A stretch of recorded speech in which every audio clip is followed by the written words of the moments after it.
There's a scenario most people have never thought about, but can't stop thinking about once they do. You're sleeping outdoors, a lion walks past, and it doesn't touch you. Why? This actually happens. Campers in Africa have woken up to find lion tracks circling their tent. Hikers have slept through bear encounters they only discovered the next morning from the evidence left behind.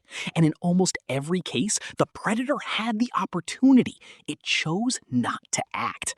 Which raises a question that gets stranger the more you think about it. What exactly is going through a predator's mind when it encounters a sleeping human? The first answer most people reach for is the wrong one. People assume predators leave sleeping humans alone out of fear, that the animal senses something dangerous about us even when we're unconscious. But that's not really what the evidence suggests. A sleeping human is, by almost every objective measure, less threatening than a standing one.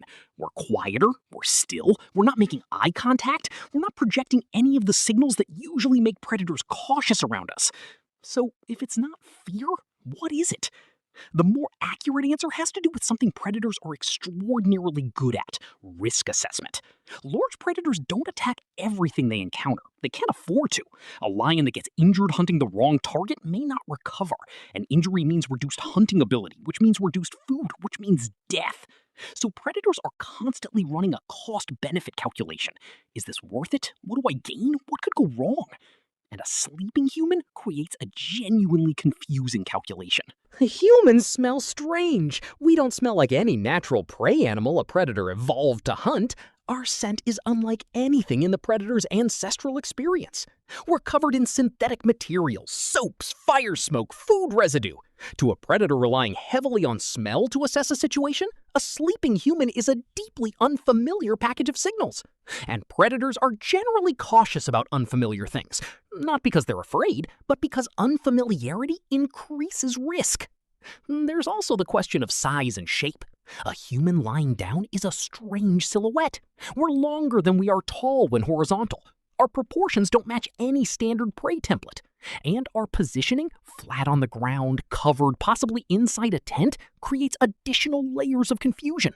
The predator can smell something, it can perhaps hear breathing, but the visual information doesn't match a clear target. Then there's the issue of unpredictability. A sleeping human could wake up at any moment, and waking humans behave very differently from sleeping ones. We're loud, we move suddenly, we sometimes carry fire or tools. A predator approaching a sleeping human is approaching something that could change its behavior without warning. That unpredictability raises the risk side of the calculation significantly. But here's where it gets genuinely interesting, because not all predators handle this calculation the same way, and the exceptions reveal something important. Tigers have historically been far more likely than lions to attack sleeping or stationary humans. Wildlife researchers have noted that tigers seem less deterred by the horizontal human form.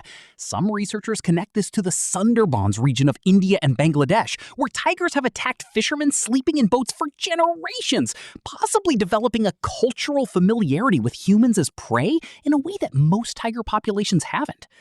This matters because it suggests the predator's calculation isn't purely instinctive. It's at least partially learned.